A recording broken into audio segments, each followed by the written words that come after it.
What's up, y'all? Thanks for stopping by the Surge T channel. I am Surge T, and this is my second video for tonight. And I'm going to be talking about AEW Rampage. My previous video I did was for SmackDown. And I'm going to talk about Rampage for the date of August 27, 2021. And let's say Jurassic Express and the Lucha Bros. They kick off the show, and this match is for the Eliminator Tag Team Tournament to determine number one contenders for the AEW Tag Team Championships. The idiots, the Bucks, have lawn chairs or chairs or whatever you call it on top of the stage, and they're watching the proceedings. And I tell you, this match was a pretty decent match. Okay, the one thing that I swear they really need to clean up. They really need to kind of put something when it comes to doing it. It's because, okay, who was that? It was Penta and it was Jungle Boy, if I'm not mistaken. I'm trying to remember. Oh no, Penta was on the ground. Luchasaurus was holding him, and you had Jungle Boy and Ray Phoenix on the top. And they were jockeying for position, which that was the part that was okay because they're jockeying for position. One person wants to be able to throw the other guy, and they're kind of moving around. And then Penta was out, like he was kind of like this. And then what they were doing was that they were just standing there, what seemed like for 5-10 minutes. I know it wasn't that long, but it fucking was for a long time. And I'm thinking, Penta, you don't have enough energy to kind of back elbow, Luchasaurus to get out of there. They're sitting there for like a whole minute, like this, and I get it. They're there so that they can catch the person coming off a thing, but can you guys do something instead of just stand there watching the whole time? How about get into it, punch each other, do like this. You see, I know these guys are professionals, so they know that when these guys are going to be ready to do their move, they could do this, and keep looking up, and then when they see them in the air, they can stop and then catch them and then make it look thing. But they were just sitting there for the whole damn time. They're standing there the whole damn time outside the ring, and it's not nitpicky. It's something that looks really bad when you're doing it on live TV. You're just standing there looking at somebody, waiting for them. Does anybody wait for someone to beat them up? Does anybody sit there like if they have an out, they're gonna get out of there, right? Okay, Jungle Boy and Ray Phoenix should have landed on nobody because those guys should have been out. Penta should have got out there, back elbow, did an insecurity kick, whatever, and get out of there. And he's just standing there, looking. Oh, come on, hurry up! You got to do that move. We got to catch you guys. But don't just stand there and the whole time, almost a minute. I've complained when they're standing there looking for 10 seconds because that's too long. It should be one of those things where you're battling each other. You turn around and somebody's coming down. That's how it should be. That's how I've always seen it done. You know. But they need to get their shit together because I don't understand why they were just standing there for almost a minute. Really, you're gonna wait for somebody to come down and not do anything. At least do something in the meantime. Now, Punk and Darby are up for it and are looking towards their historic match at All Out. They did a little thing, a little vignette, little thing. It was pretty much the same thing. But Punk talked about like if he was when he was 15 years old, a wrestler like Darby Allin would be his favorite wrestler. The same thing that he said prior and stuff like that. But they're ready, and we're ready. We're hoping that the match is going to be great. And I think that Punk for his return match, I think he picked the perfect opponent, and that is Darby Allin. Now the Redeemer Miro, God's favorite champion, the TNT champion, the undefeated Miro, rolls Fuego del Sol down the rampway and into the ring. He talks about reveal your face for a reward. And Miro rips off the mask of Fuego del Sol and kicks him, dropping him. He does that super kick. Then Eddie Kingston's music hits and hits the ring and looks to take it to the champ and delivers an exploder. The refs get involved, and Miro hightails it, and Kingston is left in the ring. And it was later on mentioned that they will have a match. It was announced for All Out, so I believe it's for All Out. I know that the match is so I know that the match was announced. Tony Khan wrote off on it, or approved it. So there's going to be a match. I believe it's going to be at a thing at All Out. If not, it's going to be next week on Dynamite. Now, a 15-match win streak is carried into this match by Ty Conti, but Bunny jumps her before the bell, and that's the only way she can get the advantage, and it is paying off.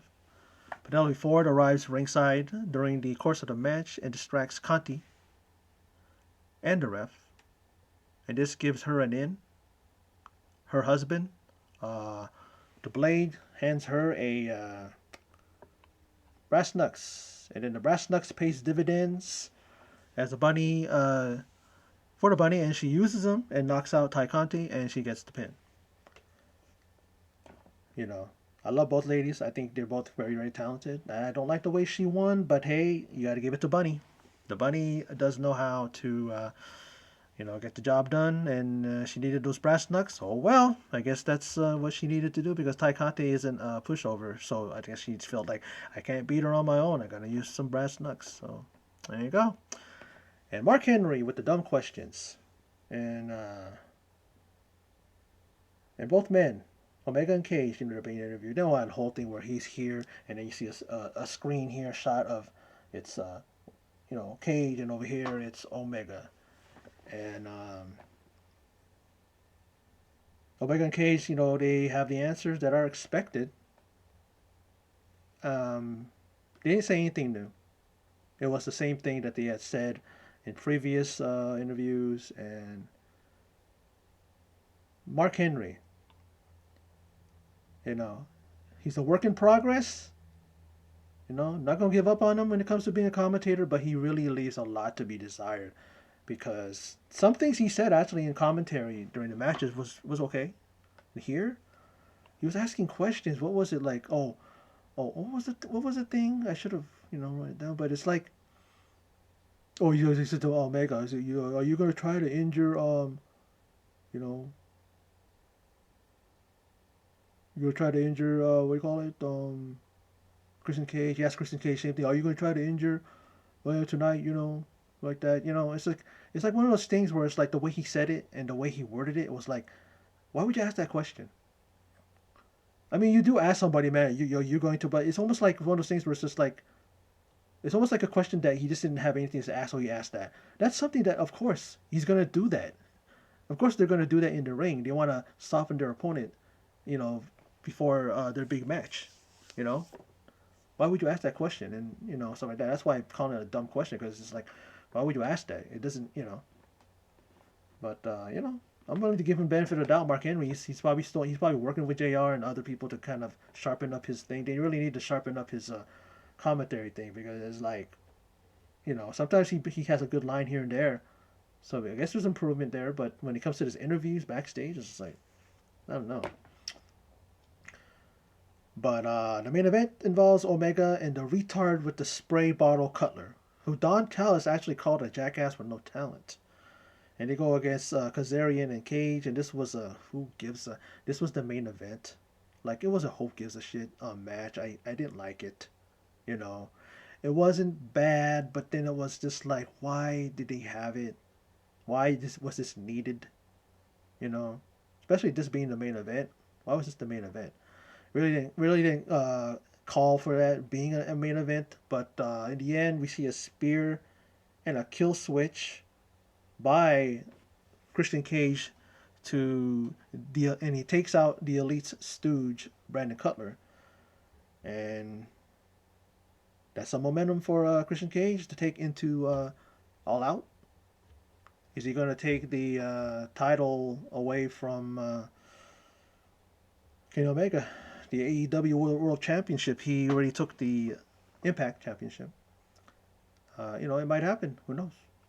Maybe they're gonna keep it for someone else because Christian Cage, he got the Impact Championship, but he didn't get the company's title. They said something about that where when he was in WWE, he won the big belt, the big gold belt, and he won the ECW, but he never won the WWE Championship. It's one of those things where it's like but he's a world champion. You can't take that away from him. So he did win the world title. But when will he win that? Will he win the championship? We'll see. If he'll win the company's title, the AEW World Title. But despite the main event, well, my only thing was that why was it a main event? It was the match was okay. What it was what it was. Like I said, I don't like Kenny Omega. I don't like the Elite. I think they're a bunch of hacks, people that don't know what the fuck they're doing in the ring. They're talented. I'm not talking about their wrestling ability or that, but when they try to have characters and they're trying to make their gimmicks and all that shit, it's just forced. It feels like they're trying too hard to be a character or a gimmick. You know, that's my problem with them. And then whenever they come out, I always just fast forward. If they have an interview, I'll fast forward it. Cause I can't stand listening to them. I can't stand looking at them. I can't stand looking at the Bucks because you look like a bunch of clowns. You know, I mean, you got clowns in the New Day and WWE, and then they're like the clowns for AEW. They go in there all cocky with their strut, and something going on. Okay, are you guys the Midnight Express? Are you guys the Hardy Boys? Are you guys the Freebirds? Are you guys you know these other tag teams? So do you have your own identity? Do you have your own way of doing things? You know, but Rampage is doing well. It's doing decent. You know, this is you know this is their second show. Their mainstream show, I should say. I guess they got dark, but that's on YouTube, and you know the show is doing well. It's only an hour, which I actually like. I appreciate that it's an hour because I don't want to have another 2 hour show to watch. I got enough wrestling to watch throughout the week. It's almost every day there's wrestling now. And then forget about when you have like, uh, you know, wrestling pay-per-views and stuff on the weekends, Saturday and Sunday, like WWE had. You're just inundated and bombarded with wrestling. I don't mind because I love wrestling, but sometimes, man, it's like you get behind in things you can't. You know what I mean? You watch wrestling because that's my number one thing. I love wrestling, and then like I find out I got other shows that I gotta watch still. But ain't no thing, and I'm glad that they have a lot of wrestling show. But I'm glad that Rampage is 1 hour. When I found out it was an hour, I go good, good, because then at least on Friday it's 3 hours of wrestling. SmackDown and then Rampage. But anyway, that's my video for my rundown and thoughts on AEW Rampage, and it was a good one.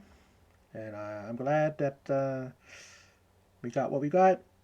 We're setting stuff up for All Out on September the 5th. And we'll see how that goes. But we still got some time. And they still got one more week before, I believe it's one, yeah, one more week. Right? Yeah. Or close to that. But anyway, we're close to September 5th. That's all I'm going to say. And All Out. But anyway, that's my video. So for those of you who stopped by and checked it out, appreciate it. And in closing, as always, take care.